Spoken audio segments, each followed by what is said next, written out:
ખભાનો દુખાવો અરરર એવો દુખાવો જે નાના નાના કામને પણ પહાડ જેમાં બનાવી દે નહીં? જેમ કે ઉપર કબાટમાંથી કંઈક લેવું હોય કે પછી બસ વાળ ઓળવવા હોય. આ એવી તકલીફ છે ને જે આપણામાંથી ઘણા લોકોએ અનુભવી જ હશે. તો ચાલો આજે આપણે આ આખી વાતને એકદમ સરળ રીતે સમજીએ અને એના મૂળ સુધી પહોંચીએ. તો સૌથી પહેલો સવાલ મનમાં એ જ આવે કે ભાઈ આ ખભાનો દુખાવો આટલો બધો કોમન કેમ છે? લગભગ બધાને ક્યારેક ને ક્યારેક તો થયો જ હોય છે, ખરું ને? ચલો જોઈએ આની પાછળનું કારણ શું છે.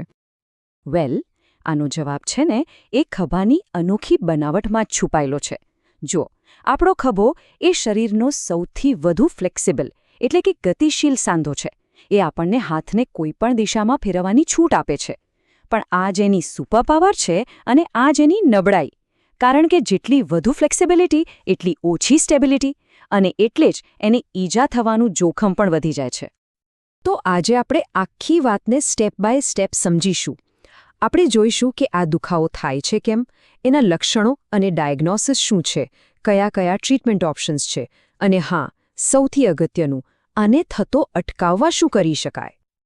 ચાલો ત્યારે હવે ઊંડા ઉતરીએ અને સમજીએ કે આ દુખાવા પાછળના અસલી ગુનેગાર કોણ છે. મોટાભાગે ખભાનો દુખાવો આ 4 મુખ્ય કારણોમાંથી જ એક હોય છે. રોટેટર કફની તકલીફો, સાંધો ખસી જવો, આર્થરાઇટિસ એટલે કે સાંધાનો વા, અને હાડકામાં કોઈ પ્રોબ્લેમ અથવા તો આપણી ઉઠવા બેસવાની ખોટી રીત. આ બધા મુખ્ય કારણો છે. હવે આ રોટેટર કફની વાત કરીએ તો એમાં ટેન્ડેનાઇટિસ બહુ જ કોમન છે.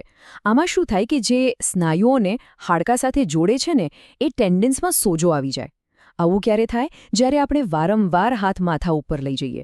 વિચારો, પેઇન્ટિંગ કામ, ક્રિકેટમાં બોલિંગ કે ટેનિસ, આ બધામાં આ થવાના ચાન્સ વધી જાય છે. પછી આવે છે ફ્રોઝન શોલ્ડર. નામ જેવું જ કામ છે આનું. ખભો જાણે જામ થઈ જાય. આમાં સાંધાની આસપાસનું કવર એકદમ જાડું અને કડક થઈ જાય છે અને પછી હાથ હલાવવામાં પણ તકલીફ પડે. અને હા, જેમને ડાયાબિટીસ હોય ને એમને આ થવાનું રિસ્ક થોડું વધારે હોય છે. અને વાત અહીં પૂરી નથી થતી હો.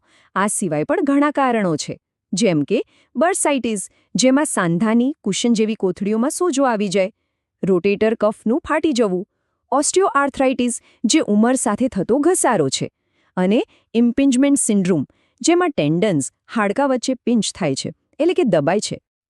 ચાલો, કારણો તો આપણે જોયા, પણ હવે એ સવાલ કે આ તકલીફને ઓળખવી કઈ રીતે, એના લક્ષણો શું છે અને ડૉક્ટર કઈ રીતે શોધી કાઢે છે કે પ્રોબ્લેમ શું છે. જો આમાંથી કંઈ પણ અનુભવાય તો એને ઇગ્નોર ન કરવું. જેમ કે સતત કે તીવ્ર દુખાવો રહેતો હોય, ખભો જકડાઈ ગયો હોય એવું લાગે, હાથ પૂરેપૂરો ઉપર ના થતો હોય, હાથમાં કમજોરી લાગે, સાંધામાંથી કટ એવો અવાજ આવે, અને ખાસ કરીને જો રાત્રે દુખાવો વધી જતો હોય અને ઊંઘ બગડતી હોય તો ચોક્કસ ધ્યાન આપવાની જરૂર છે. સાચી સારવાર માટે સૌથી જરૂરી છે કે દુખાવાનું સાચું કારણ પકડાય. તો ચાલો હવે જોઈએ કે આ ડાયગ્નોસિસની પ્રોસેસ કેવી હોય છે. સામાન્ય રીતે ડૉક્ટર 4 સ્ટેપમાં કામ કરે છે. પહેલું સ્ટેપ એ તમારું મેડિકલ હિસ્ટ્રી પૂછશે. ક્યારેય કોઈ ઈજા થઈ હતી, તમારી લાઇફસ્ટાઇલ કેવી છે, વગેરે. બીજું સ્ટેપ ફિઝિકલ એક્ઝામિનેશન. એમાં એ ચેક કરશે કે દુખાવો ક્યાં છે, હાથ કેટલો ફરી શકે છે. ત્રીજું, જો જરૂર લાગે તો એક્સરે કે MRI જેવા ઇમેજિંગ ટેસ્ટ કરાવશે, જેથી અંદરની સ્થિતિ ક્લિયર દેખાય.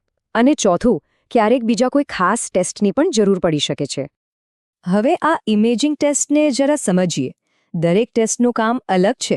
જેમ કે એક્સરે એ હાડકાનો ફોટો પાડે છે. એનાથી ફ્રેક્ચર કે ઘસારો છે કે નહીં એ ખબર પડે. MRI એ વળી વધારે ડિટેલમાં જાય છે. એ સ્નાયુઓ, ટેન્ડન્સ, લિગામેન્ટ્સ જેવા સોફ્ટ ટિશ્યુને બતાવે છે. અને અલ્ટ્રાસાઉન્ડ તો એનાથી પણ એક સ્ટેપ આગળ છે. એનાથી તો ડૉક્ટર હાથ હલાવતી વખતે પણ સ્નાયુની હાલત લાઈવ જોઈ શકે છે. સારું, તો હવે જ્યારે ડાયગ્નોસિસ થઈ ગયો, પ્રોબ્લેમ પકડાઈ ગયો, તો પછી વાત આવે છે સારવારની. ચાલો જોઈએ કે એના માટે કયા કયા રસ્તાઓ છે. જુઓ, ટ્રીટમેન્ટ માટે મુખ્યત્વે 2 જ રસ્તા છે. પહેલો છે નોન સર્જિકલ એટલે કે ઓપરેશન વગરની સારવાર. મોટાભાગના કેસમાં આનાથી જ શરૂઆત થાય છે, જેનો ફોકસ દુખાવો અને સોજો ઓછો કરવા પર હોય છે. અને બીજો રસ્તો છે સર્જરીનો, જે બહુ ગંભીર ઈજા હોય અથવા બીજી કોઈ ટ્રીટમેન્ટ કામ ન કરે ત્યારે જ એનો વિચાર કરવામાં આવે છે. તો ઓપરેશન વગરની સારવારમાં શું આવે?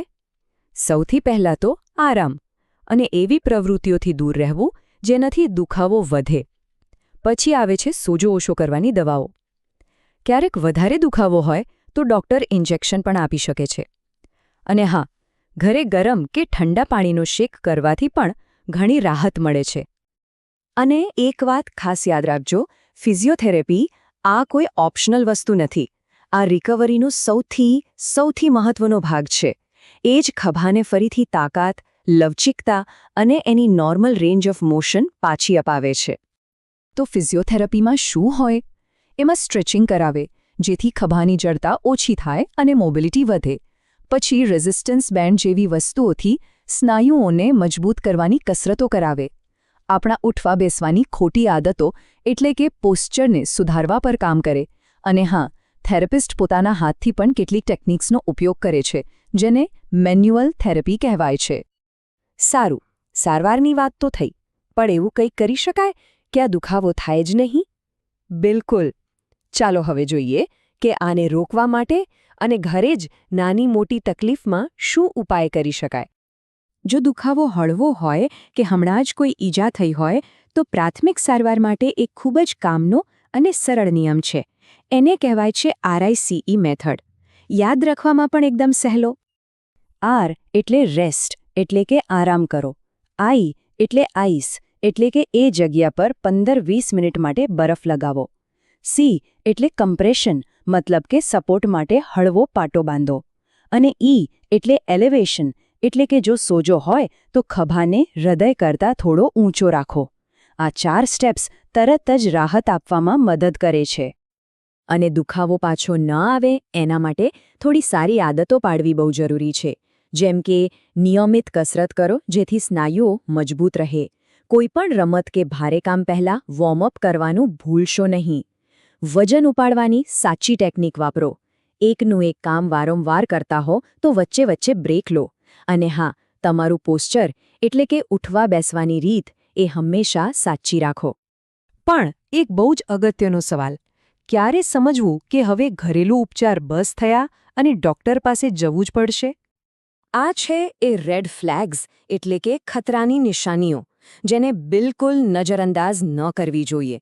જો કોઈ ઈજા પછી અચાનક સખત દુખાવો થાય કે હાથ જ ન હલાવી શકાય, દુખાવા સાથે શ્વાસ લેવામાં તકલીફ પડે, ખભાનો આકાર બદલાઈ ગયેલો દેખાય, અઠવાડિયા સુધી ઘરે સારવાર કરવા છતાં દુખાવો ઓછો ન થાય કે પછી હાથમાં ખાલી ચડતી હોય કે બહુ જ નબળાઈ લાગતી હોય તો તરત જ ડૉક્ટરનો સંપર્ક કરવો. યાદ રાખજો, આપણું શરીર આપણને સંકેતો આપે છે. એને સાંભળવા અને સમયસર એક્શન લેવી એ જ સમજદારી છે.